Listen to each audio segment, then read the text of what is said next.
Your Majesty at your service. Welcome to Fair Queen Talks.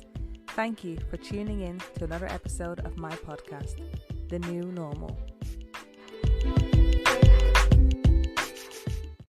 We've made it to July, and the summer people felt was cancelled is now back in business because the economy depends on it.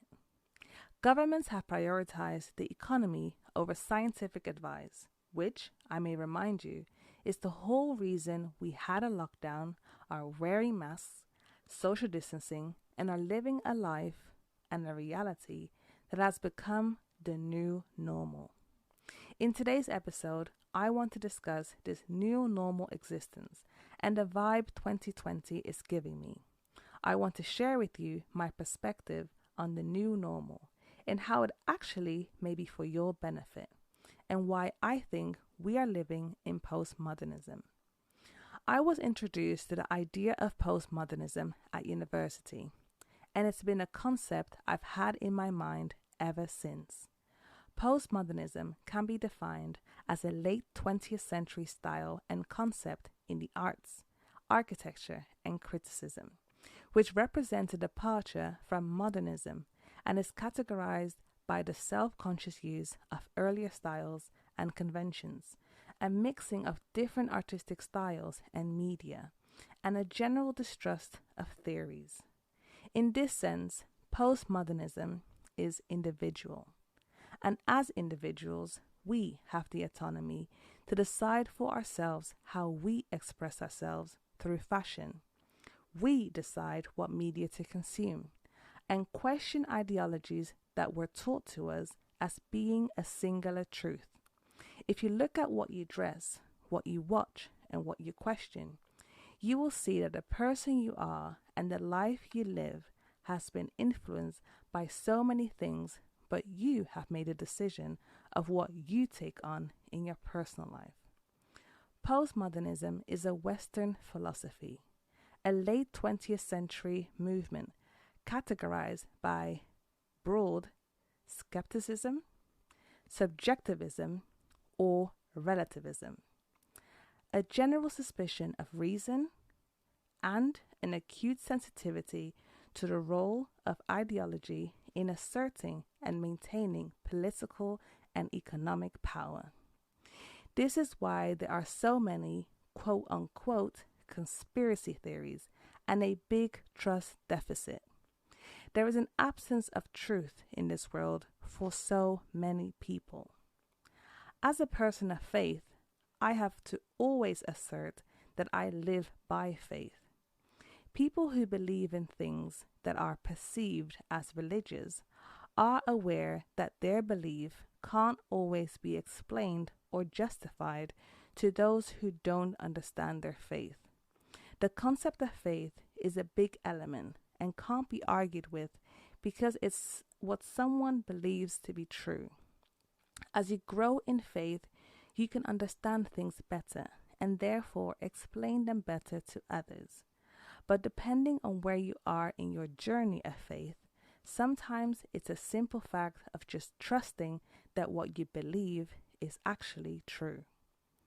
Postmodernism is a movement that focuses on the reality of the individuals, denies statements that claim to be true for all people, and is often expressed in a pared-down style in arts, literature, and culture. An example of a thought of postmodernism is the idea that not all people would see stealing as negative. The reason why it wouldn't be seen as negative could be because we don't know the context. What is classed as stealing? Is taking back something someone took from you that is classed as stealing something negative? Are people in extreme poverty trying to keep themselves alive by stealing a negative thing? Is stealing a necessarily bad thing when there are no other options for you to have access to water or food? These are questions to ask.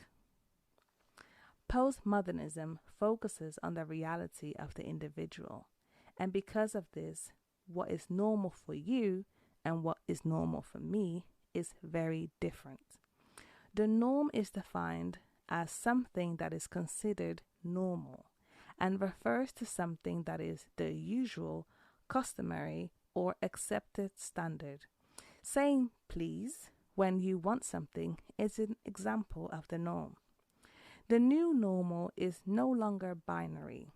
Something that can be broken into two categories is binary. Binary means something close to dual or double. You can remember what binary is when you remember what bi means too. For example, black and white are often set up to be binary, as are light and dark, good and evil. The idea of something being normal and not normal is beginning to blur. The new normal is whatever is the norm for you. For example, years ago, being in a nuclear family was the norm, and if you didn't have that growing up, you were the odd one out. Now, family structures come in all sorts of ways, and there is no one way of being a family. I'm not saying that this is necessarily a bad thing. What I am saying is that this is the new normal. A nuclear family is a family where a father, mother, and their children live in one household. They flock together like objects around a nucleus, example, an atom. My family is nuclear in the sense that my husband and I are a heterosexual couple and have two dependent children and are regarded as a basic social unit. I've always wanted to have that because that was not my reality growing up.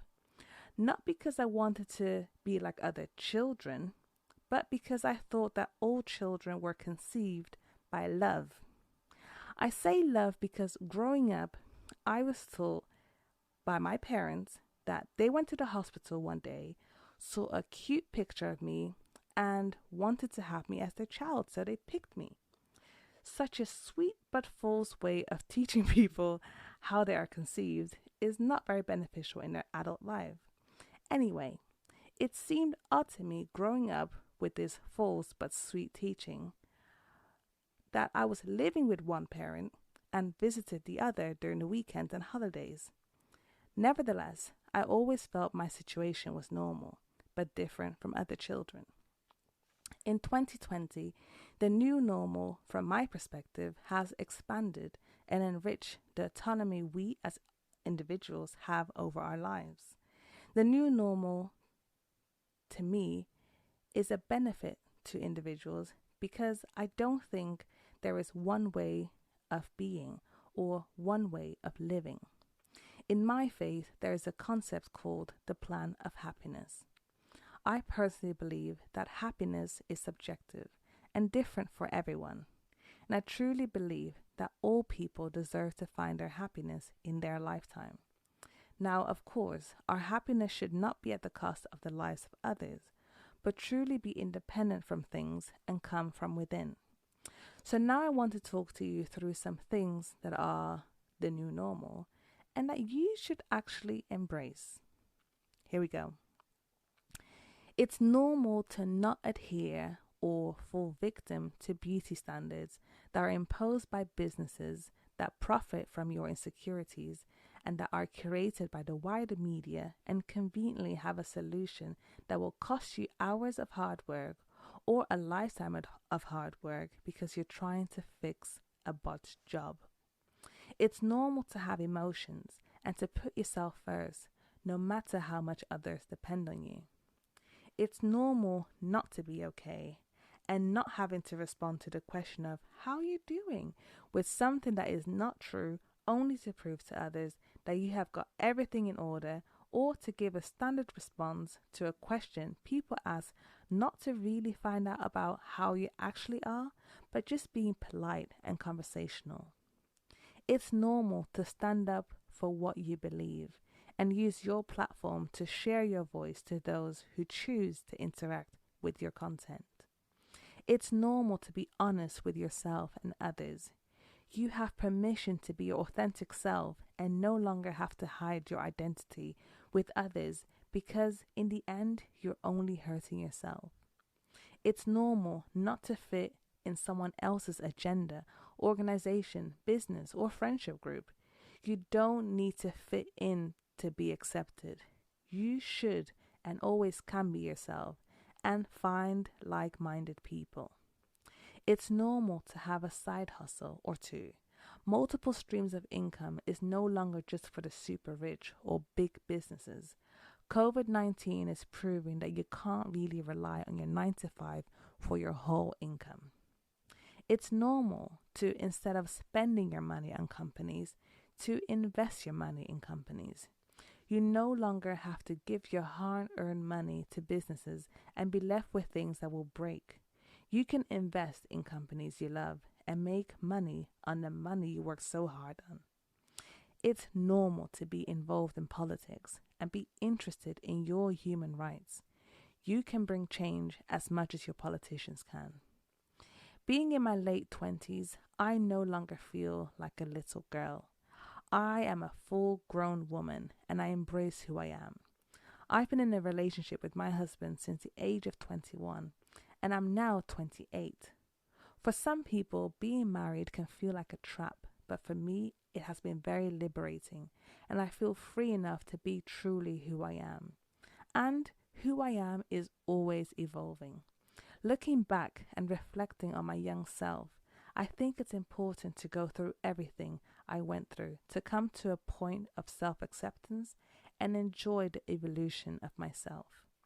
My wish is that everyone I know and who listens to this podcast to tap into their own greatness and accept how amazing they are now and how much more amazing you can become.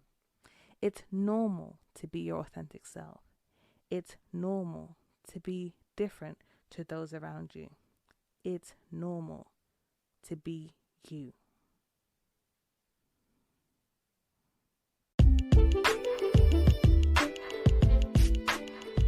At the end of each episode, I address the queendom. Postmodernism focuses on the reality of the individual. The norm is no longer binary.